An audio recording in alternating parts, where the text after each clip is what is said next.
Vamos conversar sobre um assunto que, no fundo, todo mundo conhece bem. Aquela batalha interna que a gente trava contra os nossos próprios sentimentos. Mas e se a gente estivesse lutando a guerra errada?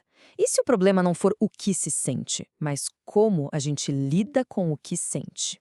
Sabe aquela sensação de ser completamente dominado por um sentimento? Pode ser uma tristeza, uma ansiedade, uma raiva que parece tomar conta de tudo? É uma experiência muito humana e, nossa, como é difícil. É exatamente por aí que a gente vai começar a nossa conversa. Ok, vamos mergulhar um pouco mais nisso. Quando a gente se sente assim, dominado, a primeira reação, quase que instintiva, é tentar achar uma saída de emergência, um jeito de fugir daquela intensidade toda. E olha só que interessante. Essas estratégias até parecem lógicas na hora, né? Se algo dói, a gente tenta desligar. O problema é que muitas vezes essas táticas acabam sendo autodestrutivas. Ficar ruminando um problema prende a gente num looping. Evitar situações limita a nossa vida. E as outras, bom, podem criar problemas ainda maiores no longo prazo. E aqui está o pulo do gato, uma ideia central da fonte que a gente está analisando. As nossas tentativas, às vezes desesperadas, de controlar ou simplesmente apagar a dor emocional, acabam virando uma fonte de sofrimento ainda maior. Ou seja, a solução vira o verdadeiro problema. Então, para aí. Se as nossas soluções são o problema, o que é que está por trás delas? O que nos leva a agir assim? Agora a gente vai para o coração da questão. As regras, muitas vezes secretas, que a gente tem sobre os nossos próprios sentimentos. A gente pode pensar nessas regras como as nossas leis internas. São aquelas ideias que a gente aprendeu, muitas vezes sem nem perceber, sobre o que significa sentir tristeza, raiva ou medo. E são essas regrinhas que ditam como a gente vai reagir.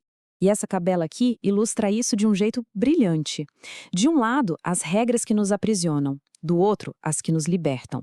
Pensa bem, se alguém acredita que a ansiedade que está sentindo vai durar para sempre e que é perigosa, é claro que vai lutar contra ela com unhas e dentes. Agora, se essa pessoa enxerga a ansiedade como um sinal, algo passageiro e normal, a reação muda completamente. A guerra não é obrigatória, ela depende das regras que a gente segue. Então, o ponto central é este. O sofrimento real não vem da tristeza em si, mas daquela regra interna que diz: eu não deveria estar me sentindo triste. Não vem da ansiedade, mas da crença de que sentir isso é perigoso. A luta, no fim das contas, é contra nós mesmos. Certo. Se a briga é com as nossas regras, como é que a gente muda isso? A fonte que estamos vendo sugere algumas mudanças de perspectiva bem poderosas. Não são passos de mágica, sabe? São mais como novas maneiras de olhar para a coisa toda que podem mudar de verdade a nossa relação com as emoções. A primeira chave talvez seja a mais simples e, ao mesmo tempo, a mais libertadora de todas: normalizar. É simplesmente o ato de reconhecer que as nossas emoções, mesmo as mais doídas, fazem parte da experiência de ser humano. Essa citação aqui é fundamental. Aquela regra do ninguém mais se sente assim isola a gente numa bolha de sofrimento. Mas quando a gente percebe que nossos sentimentos são universais, a vergonha e o medo começam a diminuir. A gente para de se sentir, sei lá, quebrado ou errado. Agora, vamos para a segunda chave, que pode parecer meio contraintuitiva no começo: a aceitação. E calma, isso não significa gostar do que se está sentindo ou se resignar. Significa parar de lutar. Pensa assim: aceitar é como parar de brigar com uma onda no mar. Em vez de gastar uma energia enorme tentando parar a onda, a gente aprende a boiar com ela, sabendo que uma hora ela vai passar. É a habilidade de deixar um sentimento existir, sem que ele precise nos destruir. E, finalmente, a terceira chave, que muda o jeito como a gente responde ao nosso próprio sofrimento: a autocompaixão. E é um processo bem direto.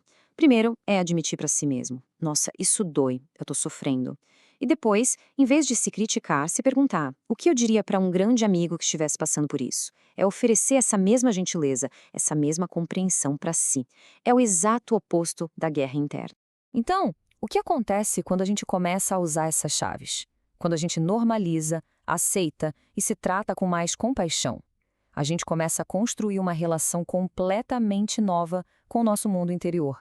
E essa é a mensagem final, a mais importante de todas. O objetivo nunca foi apagar a dor ou a ansiedade, porque isso seria apagar uma parte essencial da vida. A meta é aprender a conviver com toda a gama de emoções, a navegar por elas sem afundar. é viver uma vida com os sentimentos e não apesar deles. Fica aqui essa reflexão. E se, em vez de tentar ser um general numa guerra contra as emoções, a gente pudesse ser um espaço seguro onde elas podem ser sentidas e compreendidas? Talvez a paz não venha da vitória, mas simplesmente do fim da batalha.